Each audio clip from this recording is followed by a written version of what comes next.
invite you all. So kind of like how we've been doing with the library each month, we are going to talk about a new appliance today. It's one we haven't covered yet. I don't even think we've talked about it yet.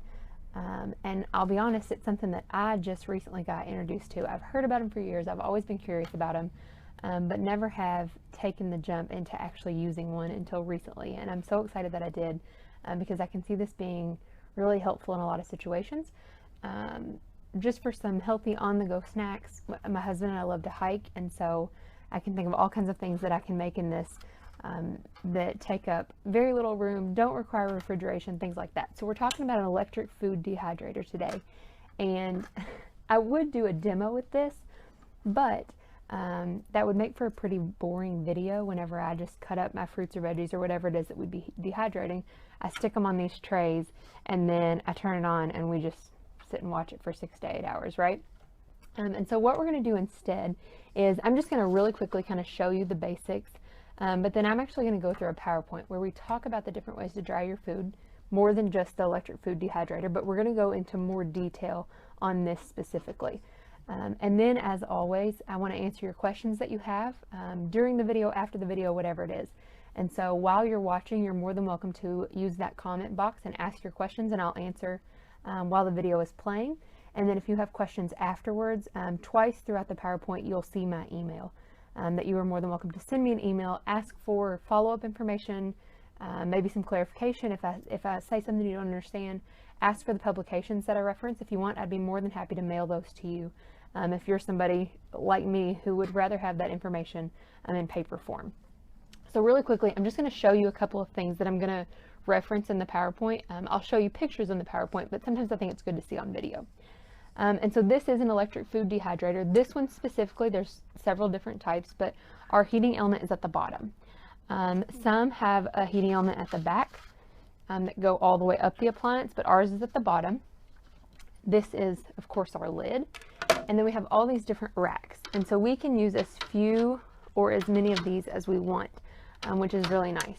A couple of other things that we're going to mention, a mesh tray. This just stops some little parts, especially fruit, when you cut it up, from dripping down through the regular rack. You can see these are quite a bit wider. And then we also have some fruit leather trays, fruit roll-up trays, whatever you want to call it. But these are actually solid. You can use parchment paper as well. But sometimes your electric food dehydrators, you can either come with these or you can purchase these, and they're really nice because they already have the lip that fit right into the dehydrator. They fit right on that rack as well, and you can dehydrate that way. And so some different accessories that we'll talk about, and then the actual dehydrator itself. You can see here, kind of, I know it's hard to read, this one goes from 95 degrees all the way to 160. The majority of things that we're going to dehydrate, we're going to do between 130 and 140 degrees. This goes this range because we can actually preheat this dehydrator if we want at that 160 degrees, where it actually just gets everything kind of warm, gets that air circulating, everything like that, before we load our food onto the trays. And then once we do, we turn it down to whatever our temperature is. These lower temperatures on this side here, these are typically only used for drying herbs, which we'll talk about as well. But that is one advantage to having an electric food dehydrator, is that you have the actual ranges that you need to safely dehydrate foods. Typically in ovens, we don't see these low temperatures, and then you're going to end up cooking your food instead of drying it, which isn't our goal here. And so this is one advantage.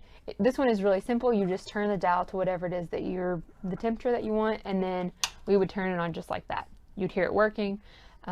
This is plastic, and so we would be able to actually take it off mid-cook, check whatever we were working on, maybe flip the pieces if we needed to, and then we would just pop those trays right back on. We could flip one at a time, whatever it is, and keep going. So really simple to use. A ton of different things that you can do with this. Preserve that garden that you have if you want to use your things in soups and stews and things like that later on, if you want to eat it dried, whatever it is. A really simple tool, all in one, that we're going to talk about today. So again, ask questions if you have them.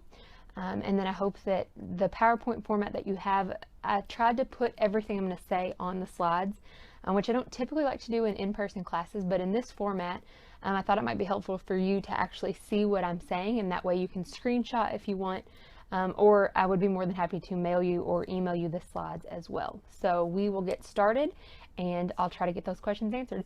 Thank you all for watching.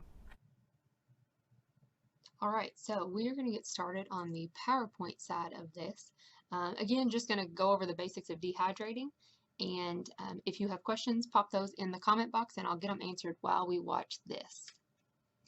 So just an overview of what is dehydrating. It's the oldest method of food preservation. Dehydrating removes the water that microorganisms need to survive, and that allows our dried foods to become shelf stable. We're removing that water that removes the moisture, which is what mold and bacteria and yeast need to actually survive. And so we're taking away that option for them. One thing to note is that dried fruits do contain more calories and fiber than their fresh counterparts. So you can actually eat the exact same amount, but you may get 2 times the amount of calories. So just something to note. In some cases, and for some people, that's a really good thing. Especially when we look at the times that we tend to eat dried fruits after hiking, workouts, things like that. That's not always a bad thing, but it is something to note for sure. So how and why? Proper dehydrating, we're looking at really 3 things. Dry air, heat, and proper air circulation. Because of these 3 things, there are only certain conditions that we can actually dehydrate in, because without those 3 things, it's just not going to work. And then why would we do it? It definitely saves you money to dry foods at home. I don't know if you've looked recently at the price of dried foods at the grocery store, but they are high. It also saves you money because you can preserve some of the bounty of your garden. You're not having to go out and buy ingredients that you could have just dried at home as well. You have control over your food. You know exactly what's going into it.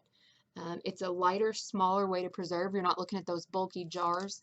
To store your food, these can be stored much more in a smaller space. Doesn't require refrigeration or freezer space. For me, that's a huge bonus of it. It's a healthier snack alternative to candy or chips, and you actually can get it to taste sometimes just as sweet as those things. And then it does, since it takes out that moisture, you're really getting the concentrated flavor and nutrients of those fruits and vegetables that we're drying. So there's a couple of different ways to dry our foods. 3 different ways can be done outdoors. That's with the sun, with solar drying, and actually drying on the vine. And then there's 4 ways to do this indoors. That's with our electric food dehydrator, which we're going to talk about the most today. Room drying, sometimes also called air drying, oven drying, and microwave drying. So I'm going to just really quickly go over the outdoor methods. For sun drying, you actually arrange food on racks and cover with cheesecloth, place it in direct sunlight, make sure it's away from pets and rodents. You do need to bring it inside overnight because obviously there's more moisture in the night air, and that you're kind of taking 1 step forward, 2 steps back if you leave it out. One thing to note, it is very difficult to sun dry in Kentucky because of the high humidity. You can see the picture there to the left. Typically, if we see sun drying happen in Kentucky, we see it happen in a car or something like that, where you're getting that sun, but it's still in a more controlled place, not sitting out like some states are able to do. Vegetables and meat should never be sun dried, though. That is one thing to note. Solar drying requires specific kind of equipment like that. To me, that looks like a sideways beehive almost, but that's what it's doing, is taking the sun and concentrating its rays to speed up the process by covering those trays and vents. And then vine drying is what we use for beans and peas. They actually dry on the vine until they shrivel and rattle. They should shatter when they're hit. But one thing to note is that vine dried foods must be pasteurized. So if you look to the right there, how do we pasteurize? Because that seems like a really complicated process. But in this instance, it's not at all. So we can pasteurize either in the freezer, in a freezer bag for 48 hours, or in the oven, either at 160 degrees for 30 minutes or 175 degrees for 15. And then once you've done either one of those processes, you cool them down and you package as you normally would. So the indoor methods. Oven drying can sometimes be more difficult just because of those three things that are necessary. Does your oven have a way to circulate air that you're certain of? Will your oven temperature go as low as 140 degrees? We're not trying to cook the food. We want to make sure that we're drying the food. Some ovens do have a keep warm feature that some people use, but again, the trick with that is unless you have your oven manual, you don't actually know what that temperature is on the keep warm feature. And then one thing to note is sometimes people try the oven method, but then part of the way through they turn the oven up. And this is actually going to cook the food on the outside, but make it where it's still not yet dry on the inside, and that's actually going to mold later in storage. So if you do try the oven method, know that it does take 2 to 3 times longer. It does consume more energy, and that is not a way to speed up the drying process by turning the oven up, because it's actually going to mold later, which is not what we want. Room drying, or again I mentioned sometimes called air drying, this takes place in a well-ventilated attic, room, or screened-in porch. Most commonly we see this with herbs, hot peppers, or mushrooms. They're not pre-treated or anything like that. They're just strung or tied into bundles and left to air dry. We do want to recommend that you enclose them in paper bags to protect them from dust or other pollutants, but we also know this doesn't always happen. And then the last method is to microwave dry. We actually don't recommend this method just because of some safety issues. So drying times are 30 to 45 minutes continuously. You've got to use the lowest setting or defrost, but this could cause burnout or a fire. And so if you do this, we want to make sure that you're watching carefully to make sure that your product doesn't burn, your microwave doesn't burn, all of that. Always read your microwave manual before you try this. But if you do, know that the best thing that you can do in the microwave is herbs and some of those leaf vegetables. But typically it's not successful for other foods. You can see there on the right, if you do want to microwave small quantities of herbs, make sure it's okay in your microwave. No more than 4 to 5 herb branches between 2 paper towels, and microwave for 2 to 3 minutes. And then you can check and see if they're brittle. And then you can continue that for 30-second intervals if they're not. So it can be done just with very limited things, and so we typically don't recommend it. So let's talk food dehydrators, kind of the main point of what we're doing here. So this is the quickest, easiest, I like to say safest way to dry food indoors.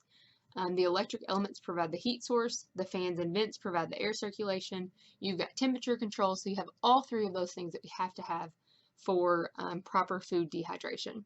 And the other benefit is you can use it for fruits, vegetables, fruit leathers, meats, and herbs. So you're not looking at needing one appliance for this and one appliance for this, one method for this, and so on. Everything can be done right there in that electric food dehydrator. So a couple things to note when you're purchasing an electric food dehydrator. You want to look for the Underwriter's Laboratory seal of approval. We want to look for high-grade plastic or double wall metal construction. An enclosed heating element, we don't want that to be exposed. We want to make sure it has that fan for air circulation, the thermostat or dial for regulating the temperature. We do want to try to find those open mesh trays I showed you in the beginning. And then you always, whenever you purchase an appliance, you want to look for the warranty and service information, or if that company offers technical assistance. These are the things I showed you before. I just wanted to make note of again, not every electric food dehydrator comes with it, so it may be something that you have to purchase additionally. So it may be worth looking into. Non-stick mesh screens, again, to keep those smaller pieces from falling through the wider racks there. You can use parchment paper or those fruit roll sheets that are solid and a great alternative as well. So preparing our food to dry, we want to select fresh, good quality fruits and vegetables. Obviously, this is not something that's going to increase the quality, it's going to preserve the quality. And so we want it to be good when we put it in. You want to peel and trim away seeds, cores, or any damaged portions of fruits or vegetables. This next one here is really important. Cut into even half strips or slices. Whatever thickness you choose, make sure they're all as consistent as you can be, and that way they will dry consistently as well. We'll talk on fruits especially about something you can do if your food doesn't dry consistently, but cutting into even pieces will help that the most. We will want to blanch our vegetables by heating them enough to neutralize the enzymes. We'll want to pre-treat most of our fruits, and we'll talk about both of those a little bit more in depth here in just a minute. One thing to note is that dried food, it can be trial and error, so we want to tell you to start with kind of the general guidelines.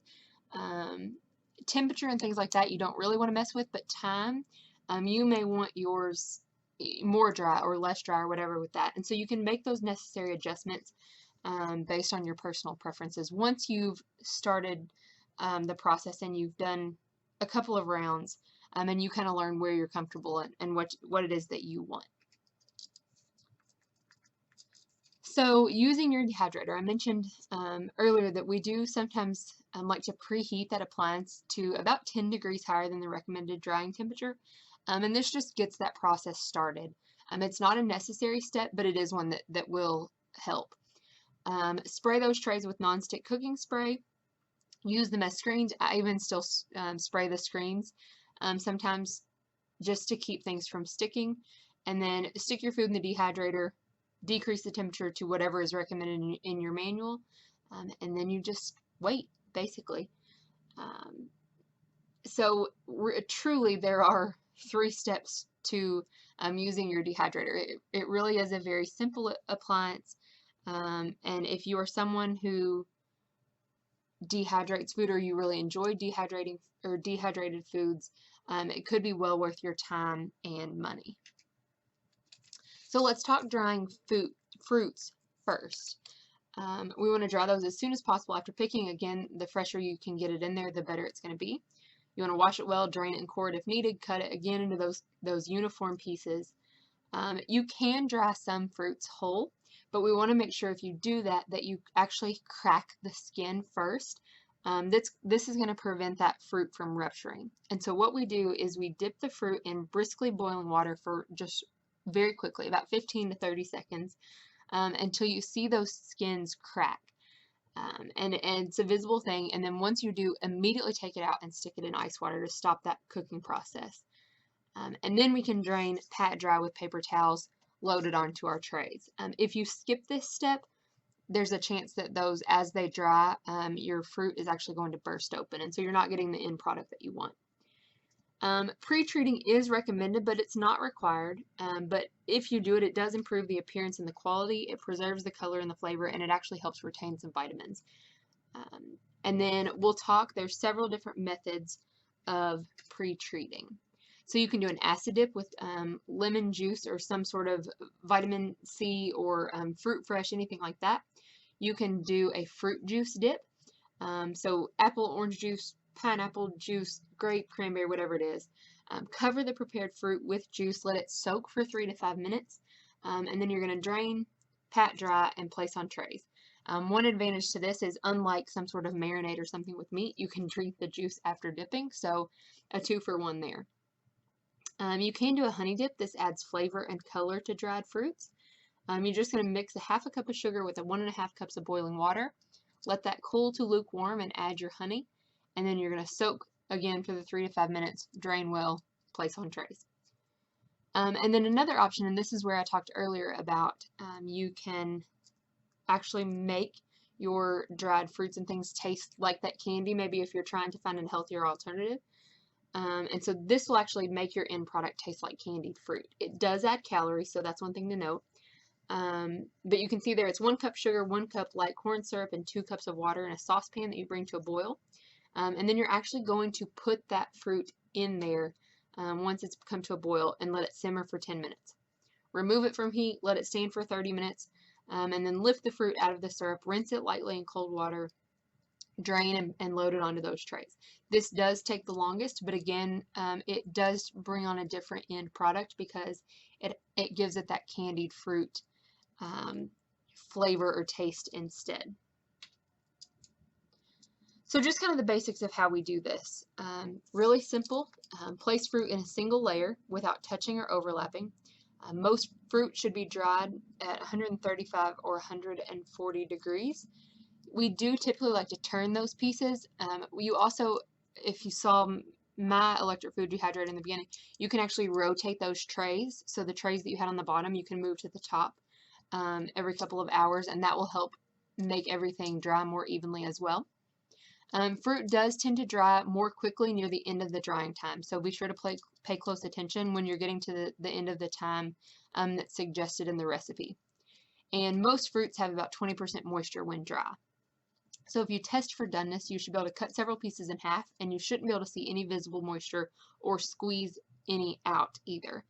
Another test is to fold it in half, and the fruit should not stick to itself. If it does, you need to load it back into your dehydrator and give it a little bit more time. So I mentioned earlier about if your fruit doesn't dry evenly, so you noticed whenever you do those tests for doneness that some of them seem great and some of them still feel like they have too much moisture, but you don't want to pack them into your dehydrator again because you feel like it would over dry some of those pieces. You actually can put all of the fruit into plastic or glass jars more loosely than we would do for regular storage. And you're going to close it and let it sit for 7 to 10 days. Every day, go in and shake it up.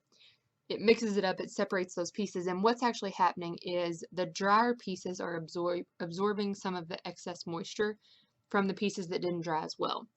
And then at that point, they're going to be more even.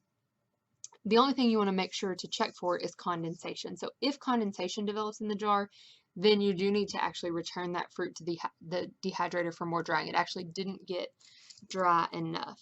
But if you don't see any condensation, then it got dry enough, but it did just, you want to even it out. And so that's when and why we do this conditioning. Could be a couple of different reasons that this happens. Difference in the size, shape, thickness, or even the position on the tray of your fruit pieces. You know, if you have one of the dehydrators that the heating element is at the back, obviously those pieces closer are going to dry more quickly than the ones that are further away. And so different things that we can do, but we do want to do this because that's going to even out the moisture level and reduce the risk of mold growth. And then after you've conditioned this for 7 to 10 days, package and store like normal. So let's talk drying vegetables. Start with crisp, fresh vegetables. Obviously, we want to do it as soon as possible after harvest. You want to wash it in cold water, trim, peel, slice, cut, shred, whatever it is that you're going to do it. Remove any of those bruised areas. One thing to know is prepare only as many vegetables as can be dried at one time. And then once you've finished a batch, if you want to do more, go ahead and prepare that batch next. Some vegetables are more suitable for drying than others. Some just don't dry well. And most vegetables need to be blanched before drying. Steam blanching and water blanching are our options. Water blanching is quicker than steam blanching, but you do lose more nutrients. And so we like to recommend that steam blanching instead. But you can see here, water blanching is just like normal. Bring your food to or your water to a rolling boil. Put the vegetables in it, submerge, bring them back to a boil. Whatever your recipe says, start that timer, and then as soon as you're done, dip the vegetables in ice water to stop the cooking process. We see this mostly with canning and preserving our food that way. Steam blanching is a little bit easier. You're going to bring the water to the boil like before, but you're actually going to put those vegetables in a steamer basket that you put over the boiling water. Cover it tightly with a lid. Again, same thing. Follow the time. It removes, or afterwards you're going to remove excess moisture with paper towels and place it on the drying rack. But one thing to note is this sometimes can change the flavor and the texture. Not often and not bad enough. Typically your recipe takes steam blanching into account, but just something to mention there. So how to dry our vegetables. We want to cool our vegetables slightly after blanching, but you still want them to be hot to the touch. And then you're going to put them on the drying rack, wipe any excess water from the bottom of the tray, make sure that they're in a single layer, pat them dry, load them onto the dehydrator. Typically we see that our vegetables are dried at 130 to 140 degrees Fahrenheit, but you're always going to use your manufacturer's guide as a reference. Typically your manufacturer's guide is almost like a recipe. Since we're not following recipes, everything time-wise, how to rehydrate, cooking with it, whatever, can usually be found in the manufacturer's guide of your electric food dehydrator. One thing to note is that vegetables tend to produce strong odors during drying. And so you want to avoid drying with other foods as the flavors will blend. You especially want to avoid drying like fruits and vegetables together, or something like that, because they will pick up on each other's flavor some. So you can make fruit and vegetable dried leathers. Um, you can see here for fruit leathers, you're going to puree the fruits, spread them onto the flat surface. That's where that puree or that fruit leather mat comes in really handy. When they are dry, they're shiny, chewy, and have the texture of leather, which is why we call them that. They can be rolled or cut. They're a really healthy choice for snacking or dessert. You can make them with fresh, frozen, or canned fruit, which is a big advantage. You actually can dry applesauce or pear puree, so what's already done for you from the store. Or you can add that to any puree that you make. So that's going to extend it, obviously, for a little bit easier, sometimes cheaper way to do that. It's going to sometimes reduce the tartness, and it can make your leather more smooth. You can add small amounts of spices or flavors to the fruits before you dry them. We tend to see that more in vegetable leathers than we do fruit leathers, but you can do it in fruit leathers as well. These will keep for up to 1 month at room temperature or 1 year tightly wrapped in the freezer. And at the end of this, the actual very last slide is going to be 3 different recipes for leathers that you can screenshot if you want. So drying herbs, obviously dried herbs we see all the time in the store, but they're really easy to do yourself. And so herbs are really delicate, and I mentioned earlier that they should be dried at those lower temperatures. You're just going to gently wash those under running water. You want to take off any dead or discolored portions, pat it dry, again single layer on those trays, and then depending on the herbs that you're using, we're usually looking at 1 to 4 hours. So these actually dry very quickly in terms of the other things that we're looking for. You want to check for doneness periodically, and when they crumble between your fingers or the stems break when bent, you know that they're good. Another thing that's dried frequently is meat. So we hear about jerky all the time, obviously. The USDA does recommend that all meat be preheated before drying. That's just going to remove any bacteria that's present. And so we heat that to 160 degrees, poultry to 165 degrees before we ever put it in a dehydrator to make jerky. I hear this a lot. How much meat do I need to make as much jerky as I want? Because jerky can be eaten really quickly, especially if you have people in your life who love jerky as much as my husband does, my nephew does, things like that. It's amazing how many pounds of meat they can go through from such a small bag. So a pound of meat or poultry, once it's made into jerky, is only going to weigh about 4 ounces. Electric dehydrators do provide better temperature control than the oven. We do see jerky made in the oven sometimes, but it is more consistent in a dehydrator for sure. Should remain at a minimum of 130 degrees. And we actually do have a publication from UK. Everything today has come from one that's just home drying your foods. But we actually have a specific one on jerky safety for any of you who are interested in more information on actually making jerky. And so I would be more than happy to mail that to you. Just let me know your address and we'll go from there. So once you've dried all your food, what do you do with it? So we want to use clean, dry containers that's going to seal out air, moisture, and pests. Glass jars, plastic freezer containers with those tight fitting lids are best. When I mentioned earlier about you don't have as many jars, things like that, you can still have jars. You can also use bags as well. But what it is you're getting to put quite a bit more of your harvest into these glass jars than, say, canning or freezing. Label each container, as always, with the contents and the date. And then another thing we always recommend is package in amounts that are actually going to be used in one setting. So if you're not going to eat 3 pounds of dried apples in one setting, don't store them that way. And so what we want to avoid is opening that package, getting some out, reclosing that package, and leaving it. Because every time you do that, you're letting moisture in. And so if you can package in the amounts you're actually going to use in recipes or consumption, whatever it is, that's going to be the best way to do it. You want to pack those dried foods as tightly as possible without crushing. Again, we're trying to reduce as much air in a package as possible. Check every once in a while for moisture. If you do find moisture before it reaches those mold stages, then you can return to the dehydrator for a short amount of time. You want to keep it in a cool, dry area, and this is important because dried foods can be stored for a year if they're stored somewhere around 60 degrees, but only 6 months if it goes up to 80 degrees. And so the food quality is absolutely affected by the temperature in the area that you store it. Shelf life does depend on the food and the storage conditions. You should be able to see that when you look at your manufacturer's instructions. It should tell you how long it's good for. And then one thing to know is even under ideal storage conditions, there is going to be a gradual loss of color, flavor, and nutritional value. And that's a totally natural process.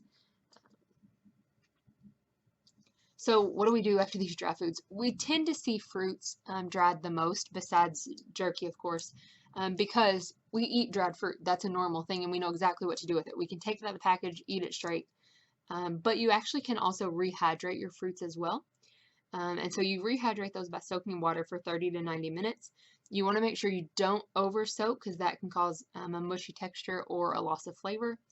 And you can actually cook rehydrated fruits, simmer it in soaking water, and then any remaining liquid can be used in recipes that you may have as well.